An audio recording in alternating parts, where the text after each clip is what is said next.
Ayan ha, may isang tanong po na hanggang ngayon marami pa ring gustong masagot. Ano nga ba ang nangyari sa 27 days na pamumuno ni Senator Alan Peter Cayetano sa Senado? At bago may magsabi na opinyon lang ito, linawin po natin numero po ang pinag-uusapan natin. Sa loob ng 27 days na pagiging SP niya, 2 panukalang batas lamang ang naipasa sa ikatlo at panghuling pagbasa.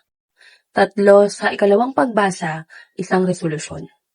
Yan ang kabuuang output sa mahigit 1 buwan ng sesyon. Pagkatapos nagkaroon ng bagong liderato, at sa unang araw pa lamang ni Senator Sherwin Gatchalian bilang Senate President, 3 panukalang batas agad ang naipasa sa ikatlo at panghuling pagbasa. 3 rin sa ikalawang pagbasa, 3 resolution pa kabilang ang mga hakbang na may direktang epekto sa mga barangay health workers, mga magsasaka at mga pamilyang naapektuhan ng kalamidad. 1 araw uulitin ko po 1 araw. Mas marami pang nausad po sa naitala sa mahigit na 1 buwan.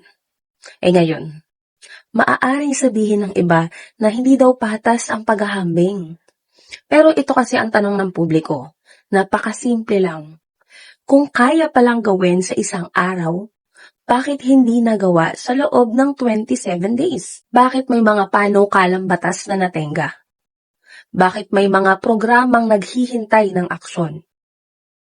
At bakit tila mas naging mabilis ang galaw ng Senado nang magkaroon ng bagong liderato? Dahil habang mabagal ang usad sa Senado, may mga barangay health workers na naghihintay na mas maayos na benepisyo. May mga magsasakang naghihintay ng suporta. May mga pamilyang biktima ng kalamidad na naghihintay ng agarang tulong. Hindi po kasi ito tungkol sa politika lamang. Tungkol ito sa trabaho. Ang mga senador po ay binabayaran ng taong bayan para gumawa ng batas, magpasa ng mga hakbang na makakatulong sa mamamayan, at tiyaking gumagalaw ang institusyon. Hindi po para sila ay mag-press conference.